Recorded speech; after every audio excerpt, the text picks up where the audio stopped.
We are visions and plans manifested in the flesh from the Creator. We were before an idea, intention, motive and objective straight from the compassion of the Creator, pertaining to the conditions upon the earth. We as individuals were thought up by the mind and therefore essence of the Creator as a task to dwell upon the earth, pertaining to the purpose of our lives in the flesh in order to fill in particular voids in time that are destined to be rectified by particular individuals. The Creator creates an entity and within this entity are placed particular remedies of characteristics, personalities in which the Creator sees worthy to exist in a time element to serve a purpose and function. Thus does the Creator speak this into the womb of the woman, giving it life in the flesh. The Creator's vision and plan spoken right out of the essence of the Creator, in an intention of divine manifestation. Religion says fear not man and what he can do, but fear that who is able to destroy both body and the soul. If my soul is destroyed, then consciousness is also destroyed and therefore, there is no punishment made conscious to me. If I no longer exist as a living soul, then I am free indeed of any said punishment administered and therefore, there is no fear. It is a freedom beyond what is intellectually known as free. A state of absolute nothingness, and even then, I would have consciousness of such a state. So, the soul which is consciousness, never dies despite its state. How could I be conscious of a punishment if I am made without consciousness because my soul is destroyed? This liberates me from fear, suffering and pain, and therefore, there is no punishment. We are living beings. We are created a living force that has no end because we are an extension of a Creator that has no end. There is no end. There is only the present, which is life. The department of consciousness is unlimited. It is beyond the knowledge and understanding of ourselves. Consciousness is present the essence, in life and in death, and therefore, there is truly no death as we have been taught of being unconscious and being of the unknowing after the organism dies or the soul is so-called damned as religion asserts. For us to know and understand either state of existence, life or death, consciousness exists in us. It is us. So, we are unlimited beings created by an unlimited Creator. Despite what one would want to think or to believe, the world is going into darkness, and it is those who have lost the sense of humanity who are taking the world into such a state of existence. The positive or the negative thoughts are nothing but another form of a dogma to believe or to disbelieve for the sake of argument, in which is created for distracting reasons. It is a form of illusion in asserting control over the present reality without honestly inquiring into it and seeing it objectively. But to see and understand the fact of the reality that we live in, is indeed the certain reality of this present world. Despite the love and concern that is commonly felt by us as parents for our children, they will be the ones who will take this world into such a state unless there is an interception of truth instilled in them. We are responsible for the shape that this world is in, and in the shape that is to come by our example to our children and even one another. Does what you choose to believe reflects your attitude towards humanity? Does praise and worship have a divine effect upon your treatment of others? Does celebrating the Sabbath, prayer, fasting, singing act have a mystical effect upon your behavior towards other people? What is it that you extract from practicing these things when practicing is nothing more or less than vain repetitions, monotony? After the hands come down from praise, how do you treat people in general?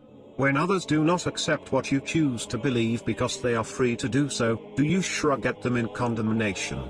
Do you stop communicating with them because they choose another internal path to follow instead of the one you chose? Does all of these things truly matter if your attitude towards other people is foul?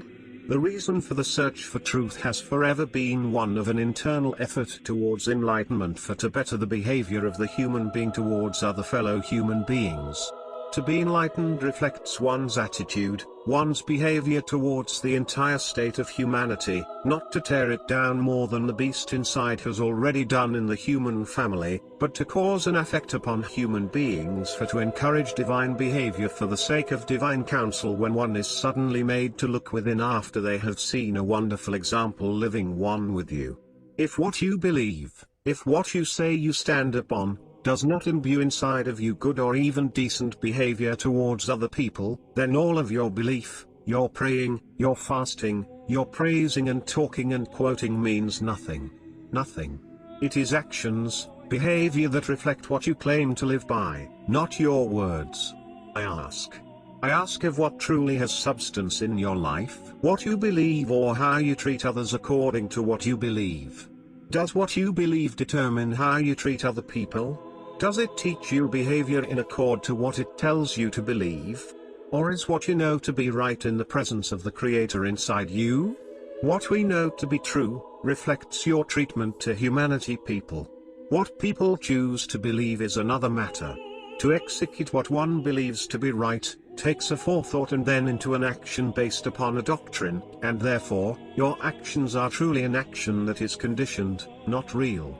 Is this an act of sincerity, simplicity? Or is this an act based upon what one was taught to be right? Are we born knowing what is right, or are we taught to know and to understand what is right truly?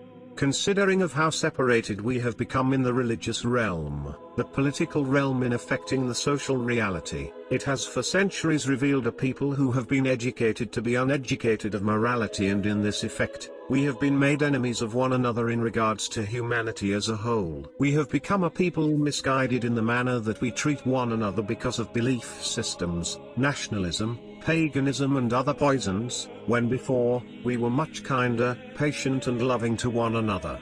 We were able to truly feel. I ask of when we were loving one another, when we were kind, considerate, compassionate to one another, what state was that? What religion was that? What religion were the children that Yeshua held up as an example to the people, as the greatest example in the sight of the Creator? I will say that to be a religious person, in fact, is outside the state of the world of religious thought organized by man through his political system for the sake of intellectual, emotional, mental and spiritual control. It is a state of freedom that is not divorced from knowledge and not bondage. To be religious is to be a human being. And to be human is a forever revolving state of growth upon every level of internal beauty. It is the only true revolution, because it is evolution. And there can never be true revolution without evolution. There can be no true change without growth. Humanity, humble, humanitarian, humility. We were born knowing of what is right, because we are created by a Creator whom very essence is that of righteousness order. This state has been buried deep down below by the boundaries of this religious and political world, in which has made our minds sick and against our fellow human being, causing death more and more of the social order established by the Creator. Does it truly matter of what book you read, what religion that you serve in, if you do not know of how to treat people and therefore, yourself? If this has breed conflict, mistreatment, verbal and mental abuse, then this cannot be from the Creator despite its rooted claim. If you have read the books and suddenly you are not able to speak to your friends, your family in a loving manner, or even call people anymore, or have not cultivated enough love and intelligence to pass to them the love and insight that you claim that you have accumulated, then your religion, your book, written by man, has failed you. And if it has failed you, then it has failed everyone who comes in contact with you in your behavior towards them as a contaminated human being. Maybe you should find something else to read. Maybe you may need to realize that the book is truly you in response to how you live and respond to life itself and your relationship to the earth. Let's clean up this mess that we have made of ourselves and therefore, one another. It's time to become alive and to live again. Written by David Anthony.